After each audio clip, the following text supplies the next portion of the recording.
morning, teacher Eduardo Franco. Okay, for this subject, which is logistic, food and beverage, we're going to perform the assignment 4. This is the group of seafood, and the members of these groups are myself, José Donayre, Jacqueline Laureano, Rosita Linarez, and Jorge Muelle. Okay? Since the assignment was to find out about the news related to seafood, we have found the following piece of news. The first headline that we found was the Instituto de Investigación de la Masonería Peruana is investigating on microalgae to feed fish. Okay?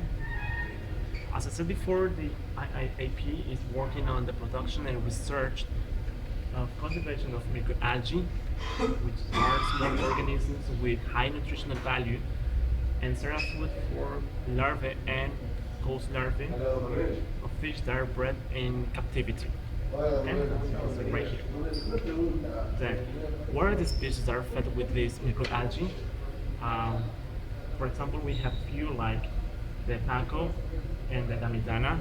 It is we have to say that both the species are from the Amazonian River. Okay, so the microalgae is currently used because and promoted because it is widely used in aquaculture because of its fast growth and adaptability to different sources of nutrients, which allows to develop a cultivation very efficiently, high nutritional quality, and which is adaptable to adequate nutrients. Okay.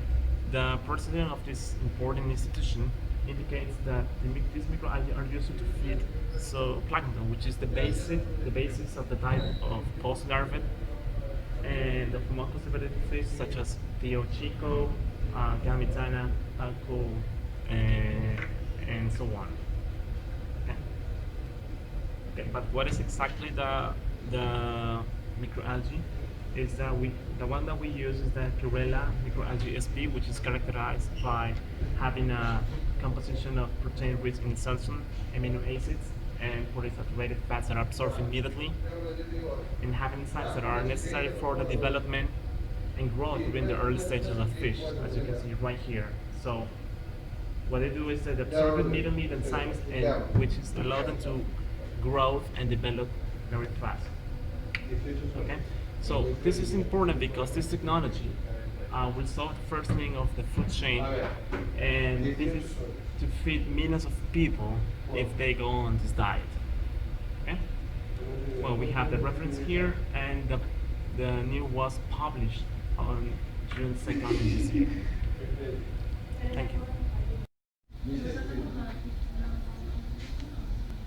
Good afternoon, my name is Jorge Muelle, and I'm going to talk about the phenomenon of El Niño and how several institutes such as IMARPE, INDECI, and CENAMI have investigated and have arrived to the conclusion that it has grown from a light magnitude to a moderate.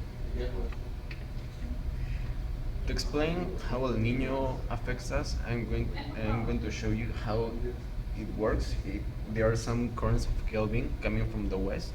As shown here, they go to first the north part of Peru. They affect mainly Piura, for instance, and this causes the temperatures of the sea to rise, as well as the winds. This causes an increase of temperature from an average of 19 to 25 during winter, which is very high for us. As I explained, the regions that are more affected are Piura and Tumbes, due to them being in the northern part of Peru.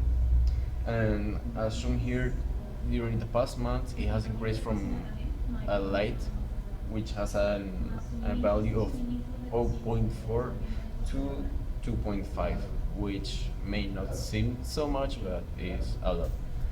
And also, this increase can be explained because the Pacific South has winds that usually cool the ocean.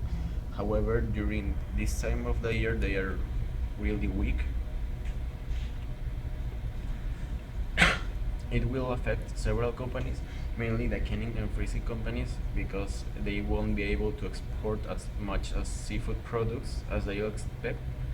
And the phenomenon will get worse even in summer because the temperatures will add up and they will increase even further. And also however, the climatic conditions on the jungle and the highlands won't change at least during autumn and summer. The El Nino usually affects mainly the coast part. Some of the species that will be affected are the scallops, the squids, and the pota. The quantities that will be found in the sea will be greatly reduced, and this is why some industries, as I explained, won't be able to sail as much as they expect. This news was found at the La Repubblica News, and it was published on the 2nd June of this year. Thank you very much. Good morning, my name is Jacqueline Laureano, and today I'm gonna talk about this recent news that has come out. It's about the fishery will help increasing the percentage of April's gross domestic product. According to the National Society of Fishery, fishery will add 2 points in April's gross domestic product or GDP, and this will contribute to the economy of Peru in increasing in 4.8%, and that will be the biggest increment in the year. It means that fishery has a real position, it makes a real position in the economy of Peru. The president of the National Society of Fishery, Elena Conterno, said that without the help of the industry of wheat and oils made of fish, the increment of April's GDP will have been only 2.4%, and actually is 4.8%, which is the double, which it has made a huge increment.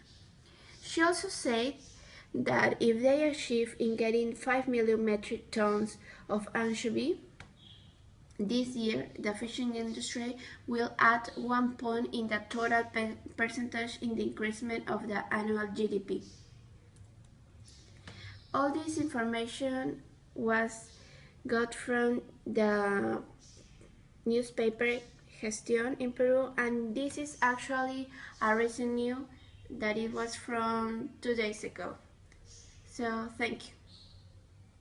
I'm going to talk about Peru's seafood export decline nearly 50%. So according to the last year, the Ministry of Production had been reported 46% exports decline. Also, according to the Ministry too, the volume of sales fell by 49.5%. In my opinion, this decrease was primarily due to lower the fish meal sales to indirect human consumption. On the other hand, according to the Andina News Agency, in June 2030, total of 60,000 tons was sold for 110.2 million. And while the last year 153,000 tons had been sent abroad for 203.4 million, representing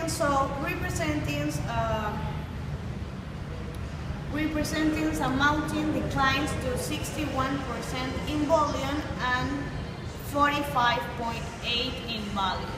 Finally, the main markets for Peruvian were Germany, Chile, Japan, and China.